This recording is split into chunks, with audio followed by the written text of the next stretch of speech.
Sadiki aturebere Tito. Ngira tutazamye igitabo cya Tito. Kicyandura umurongo wa mbere. Kicyandura umurongo wa mbere kugeza Cha gatatu. kwanza shehe wa kwanza hadi tatu. Nanjye ndasoma Yesaya 31. Nami nitasoma Isaya 61.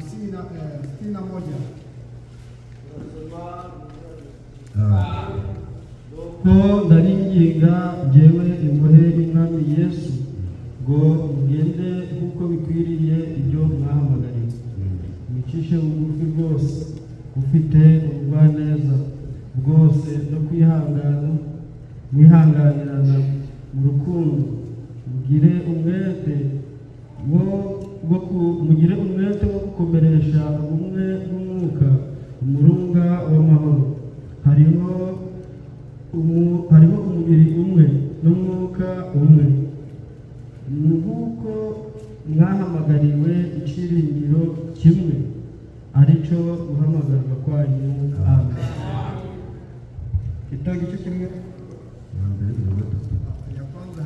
Pawulo imbata y'Imana intumwa ya Yesu Kristo, biherewe kwizeza intore z'Imana no kuzimenyesha ubwenge bw'ukuri guhuje no kubaha Imana, niringiye kuzabona ubugingo buhoraho ubwo Imana itabasha kubeshya yasezeranije uhereye kera kose, ariko mu bihe yatoranije yumvikanishije ijambo ryayo, ubutumwa nahawe nk'uko Imana umukiza wacu yategetse. Amen. Yesaya 31 igice cya mbere.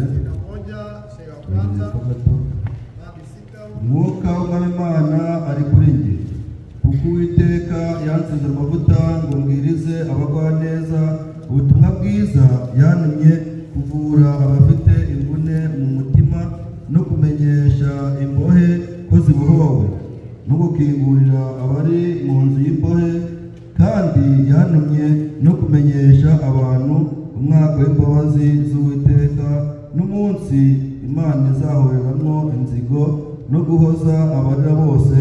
Amen. Twicara. Kaketi. Ngwino Mana, ngwino Mana, ngwino Mana, uyobora iteka, ngwino. Ngwino Mana, ngwino Mana, ngwino Mana, uyobora iteka. Ngwino Mana, ngwino Mana, ngwino Mana, uyobora iteka, ngwino. Ngwino Mana, ngwino Mana, ngwino Mana, uyobora iteka. Wera Mana yacu kandi Mana dukunda Yesu Kristo, twongeye kuguhamagara kuri umugoroba, kuko uri Imana itabura kuboneka mu by'amazima kuba. Ongera abantu igaragaze Mwami, uko uri ejo n'umunsi ni kuri, kandi kuzahora ibihe byose. Izina ryawe rihabwe icyubahiro. Baravuga ati mu bihe by'abasokuruza bavuganiye nabo mu kanwa k'abahanuzi, none mu gihe cy'abanyuma cya Rodokiya muri minsi turimo bavuganiye natwe mu kanwa ka Yesu Kristo. Izina ryawe Mwami rihabwe icyubahiro. Ngwino wigaragaze nk'Imana nzima. Amagambo amaze gusomwa ni inyuguti, ariko Mwuka wera ahesha ubugingo naze adukuremo muri aya magambo umutima w'ubugingo w'uyu mugoroba. Igaragaze kandi wowe icyubahiro kuri umurimo wawe, ari abashyitsi ndetse na ba nyir'urugo, tugire umugisha Mwami. Abadukurikira hirya no hino Mwami batabona uburyo nabo ubahereza umugisha. Wa Mana we, igice cy'umugoroba kitubere igice cy'umugisha. Igaragaze buri wese wateranye waje kuzana inyota atahe akubonye kandi atahe ahahijwe nawe. Ufite ibyifuzo wese ab'imbere yawe w'igisubizo tubyambaje izina ry'umucunguzi wacu Yesu Kristo. Amen. Imana yacu wetu ahakishimwe n'icyubahiro cya Yesu Kristo.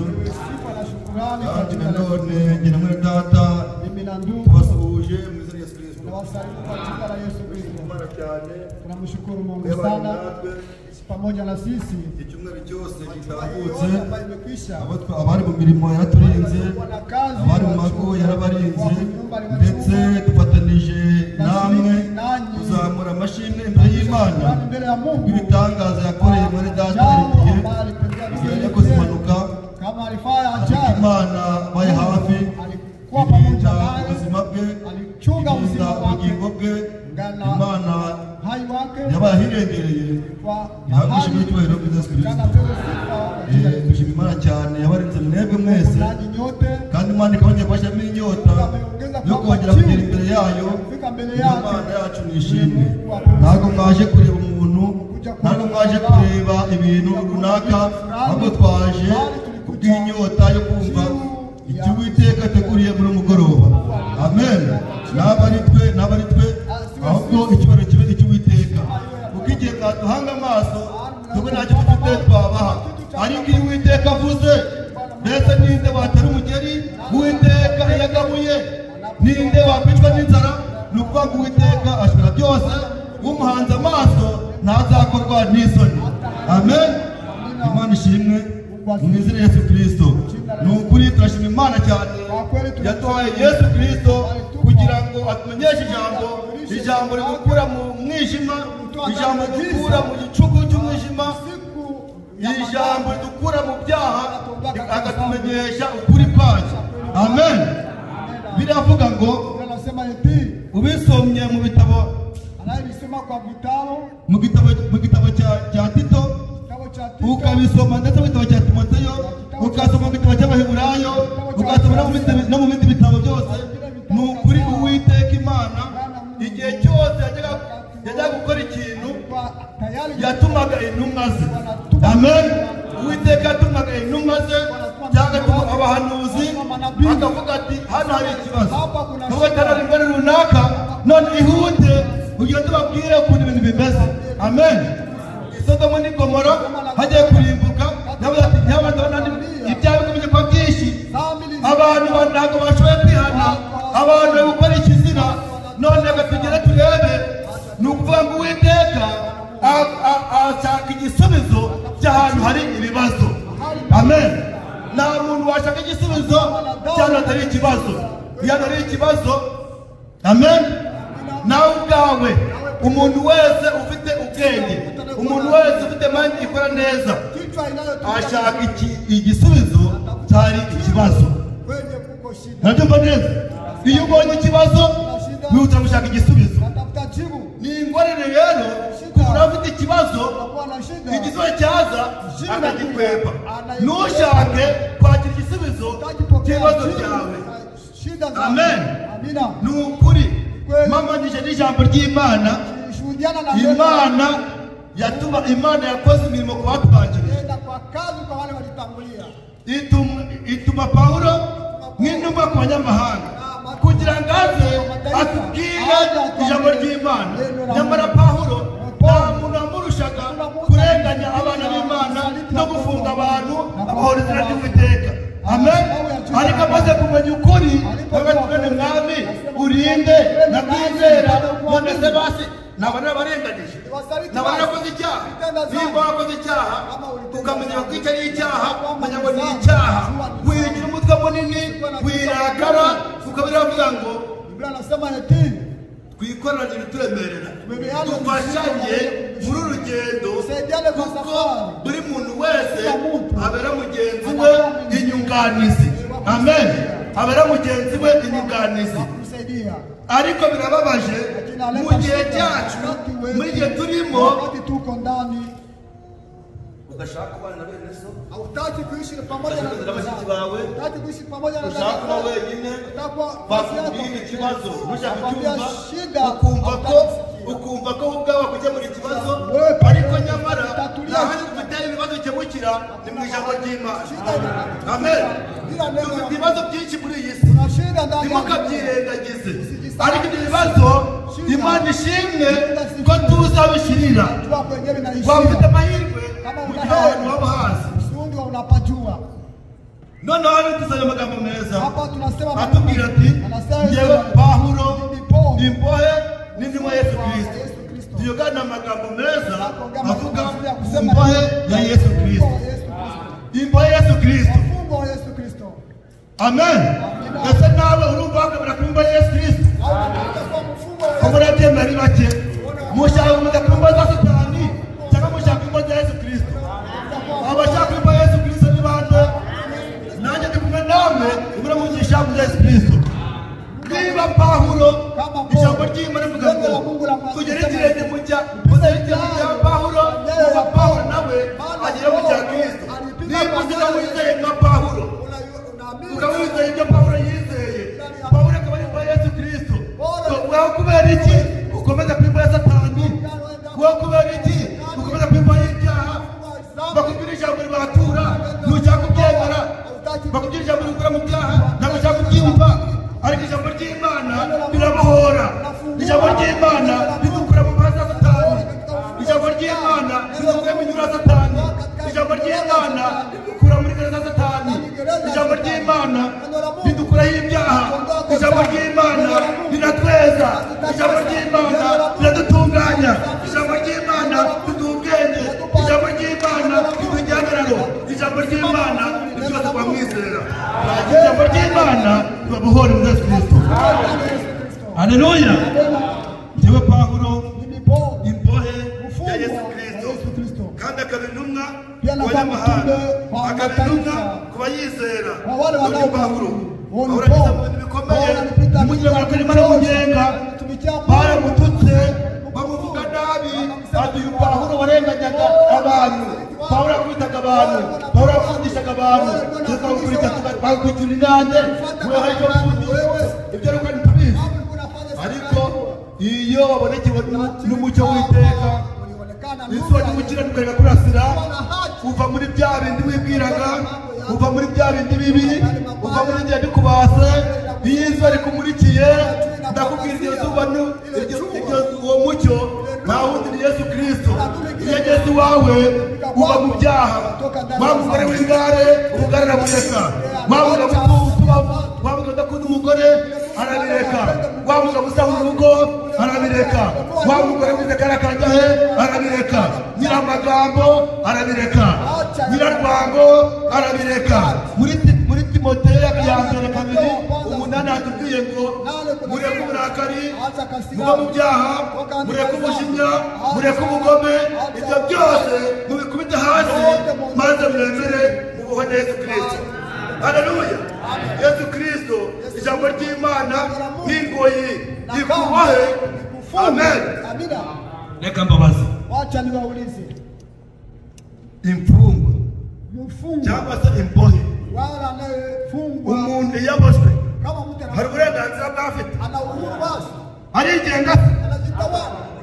imbohe ni inyagambura, imbohe ni igira amagambo, imbohe ni yigenga, ahubwo imbohe iragengwa. Nimba rero twaraboshwe n'ingoyi aryo jambo rya Yesu Kristo, mureke tugiremo n'ijambo ry'Imana. Amen. Mureke tuyoborwe, mureke tuyoborwe tugiremo n'ijambo ry'Imana. Amen. Nawe cyakubatinza ugatanga umwanya mutoya, ariko hano wowe n'ingingo muri gitabo cy'ijana na 5 mu bitabo bibanza yaravuze ati 105 mu gitabo cy'indirimbo zino zibanza aravuga ati ubuntu bw'Imana butangaje nibwo bwankuyeho imigozi. Amen. Ubuntu bw'Imana butangaje nibwo bwankuyeho imigozi. Ngo byavuye se kuki? Byavuye kuki? Kugushaka kw'Imana. Imana yonyine niyo itubohora ingoyi za Satani. Sasa iyo akubohoye ingoyi za Satani, akagufuata bwa Satani, abagira ngo imbohe ya Kristo. Ijambo ry'Imana iyo rikubatuye rigakuraho ibyaha, rikugira imbohe ya Kristo. Iyo uri muri Kristo ubu uri ahantu urinzwe. Amen. Uburinzwe ntubasha kurya ngo wigenge, ntubasha kurya ibyo ushaka, ahubwo ugengwa n'amagambo y'Imana. Amen. Mureke ijambo ry'Imana rituyobore. Byavuye se kuki? Byavuye gushaka kw'Imana. Imana yonyine niyo yambohoye. Amen. Imana yonyine niyo yambohoye. Umwuka w'Umwami Imana ari kuri njye kuko yansize amavuta kugira ngo mbabwire ijambo ry'Imana, mbabwirize iri jambo, ribwira abagwaneza. Mwese murabagwaneza, mwakira ijambo ry'Imana. Amen. Tureke twibwira, tureke amagambo, tureke amazimwe, tureke intambara, tureke urwango, tureke umujinya, tureke uburakari, twere kurenganya abantu.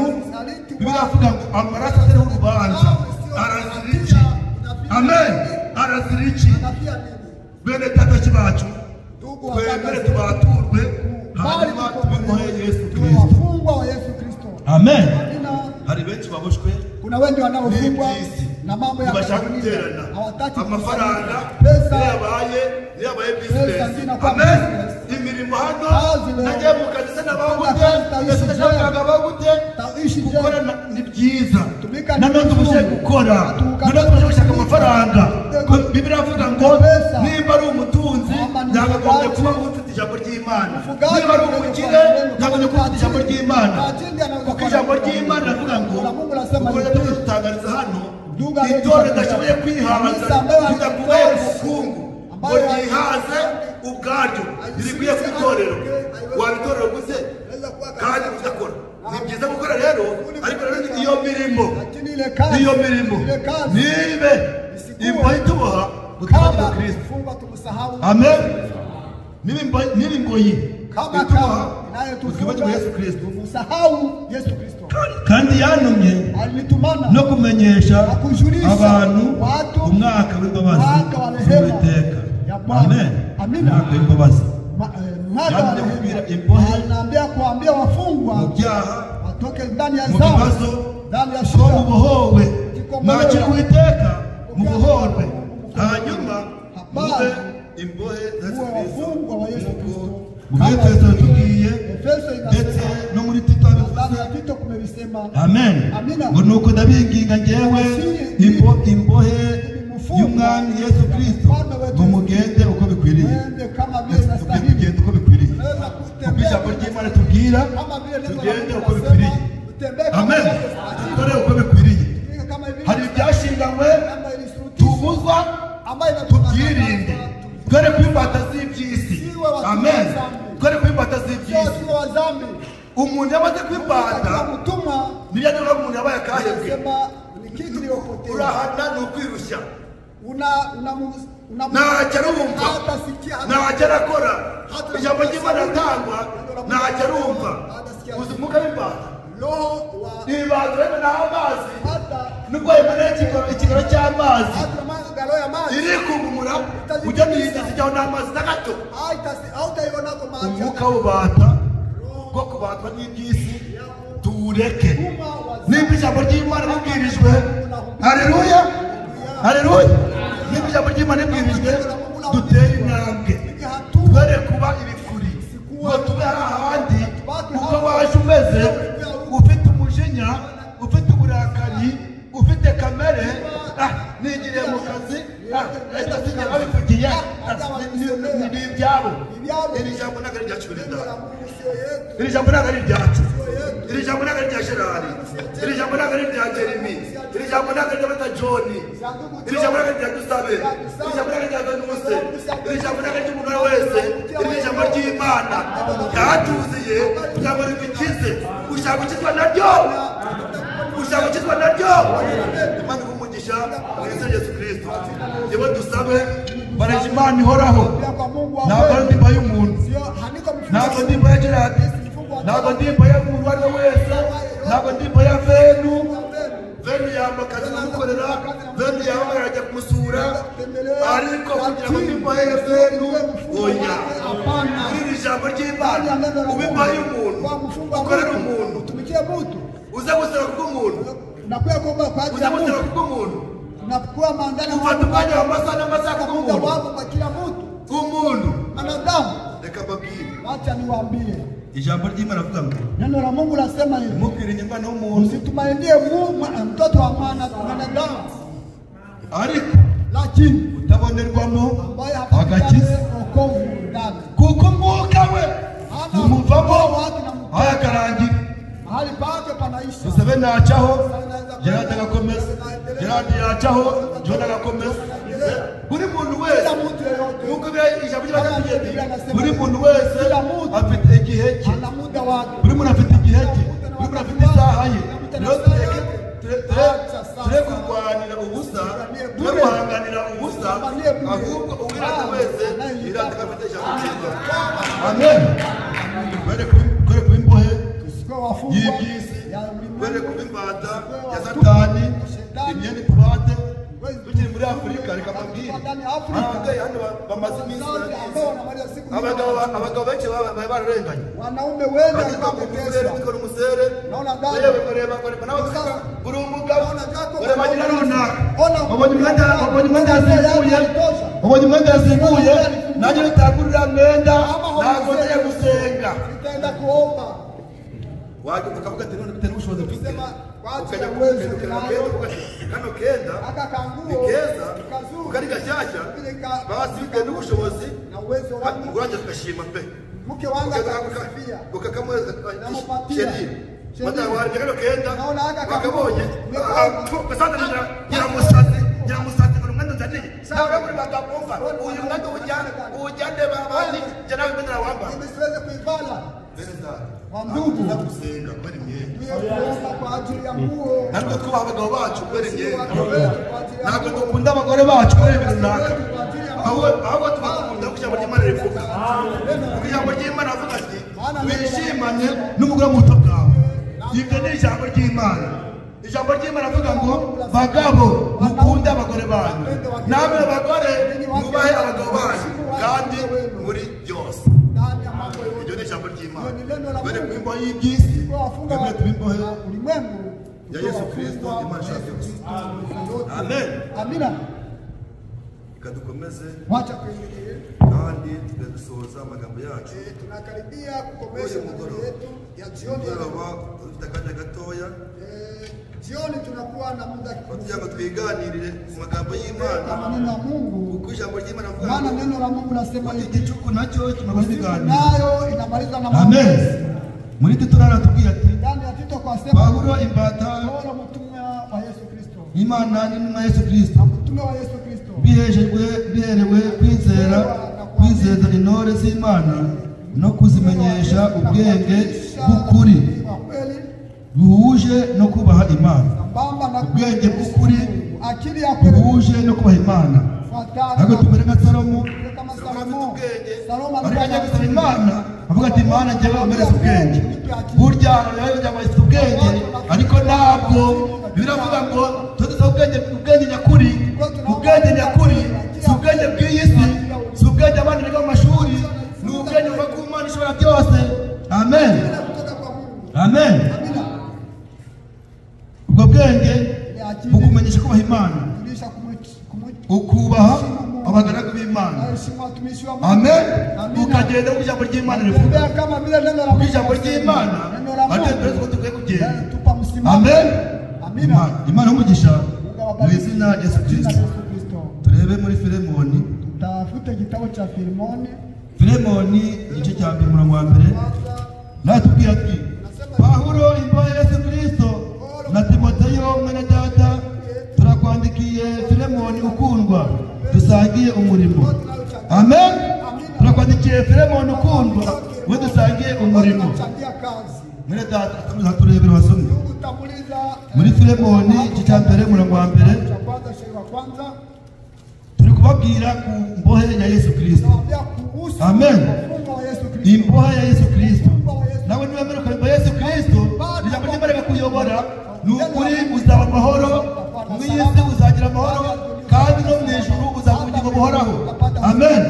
Niba ubahira ijambo ugaruka mu Yesu Kristo uzabana n'Imana ubuziraherezo. Taishi na Mungu bila mwisho. Paulo imbohe ya Yesu Kristo Igihe Pawulo imbohe ya Yesu Kristo na Timoteyo mwene data na Timoteyo mwene data turabandikiye Filemoni ukundwa Mpendwa. turabandikiye Filemoni ukundwa Amen. dusangiye umurimo Dusangiye uyu murimo. Tunaochangia kazi. na hafi ya mushiki wacu Ati na Afiya nawe mushiki wacu na na Arukipo Arukipo umusirikare mugenzi wacu. Ndugu yetu. n'itorero ryo mu rugo rwawe. Amen. Amen. Amen. Imana kumugisha muri data. Mungu akubariki ndugu yetu. Hafi ya mushiki wacu muna Arukipo umusirikare mugenzi wacu. Mwari mubizi neza batari abasirikare. Najua kwamba tuko Mwari mubizi neza. mnajua. Umusirikare yambara urugamba, Kama anakuwa ndani ya vita. yambara imyambaro, agafata intwaro, nareba inyuma, nareba uruhande, kandi uyu musirikare ndetse wamwamba iki gisirikare nuko atagomba gukeza abantu babiri. Ntabwo twakorera Imana ngo dukore Satani.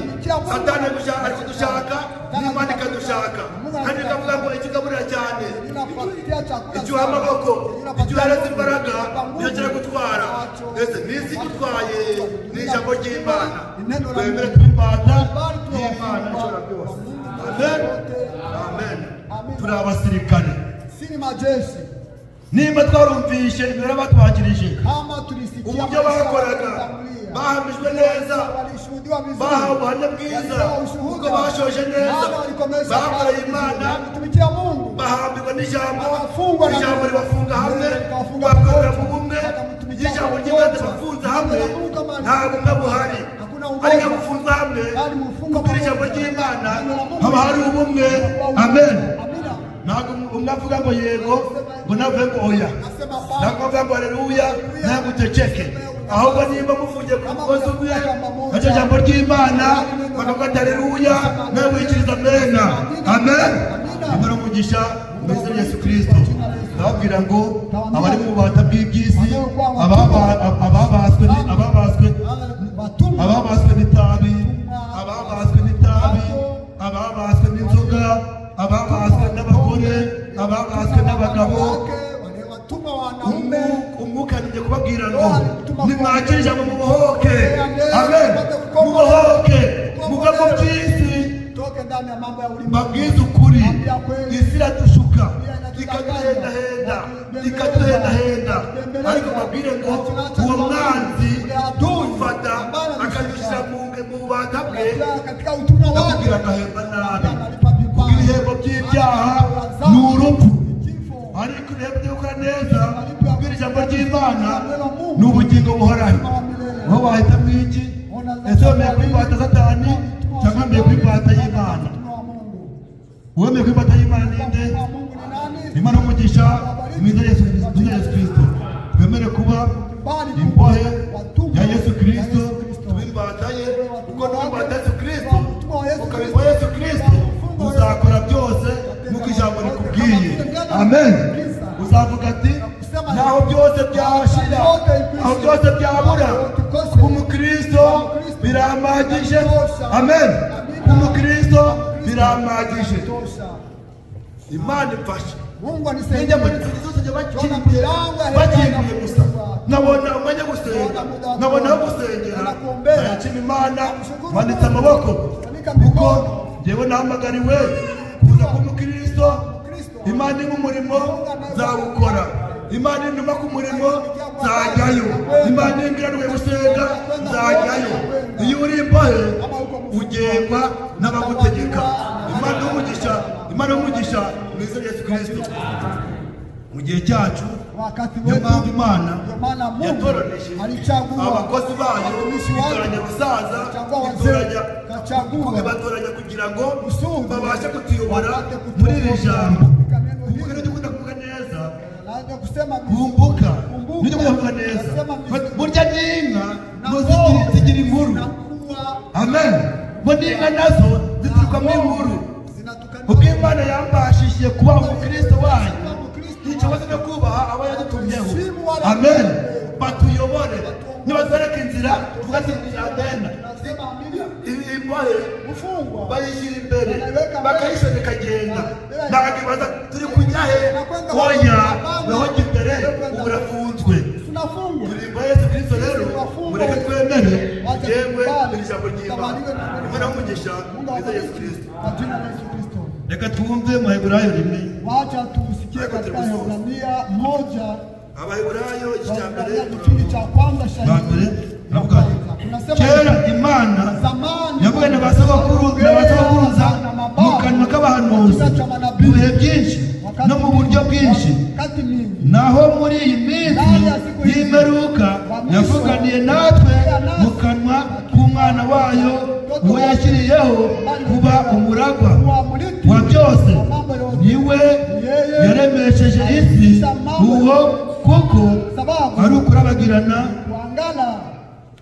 k'ubwiza bwayo n'ishusho ya kamere yayo, kandi akaba ari we uramiza byose ijambo ry'imbaraga ze, amaze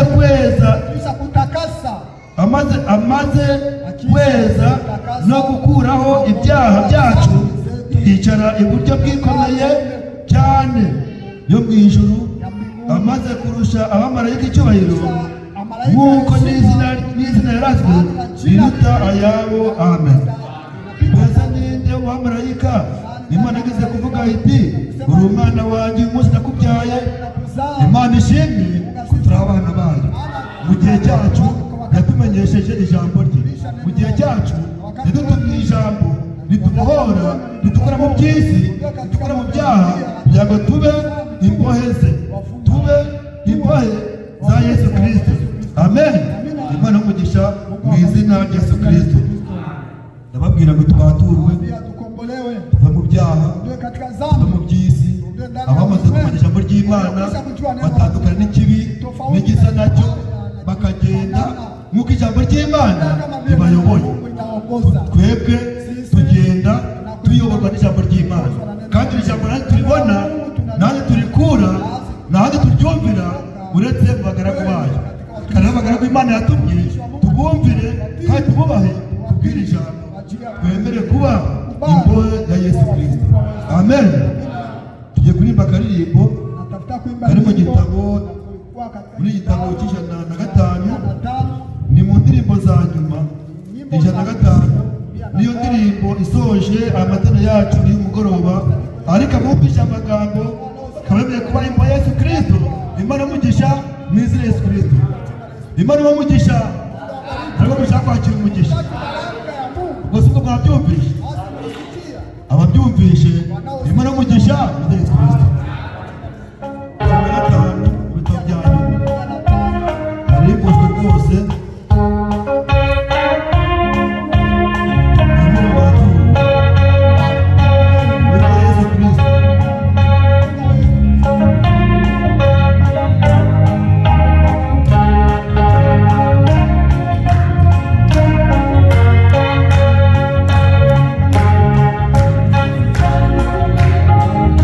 Thank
Peter.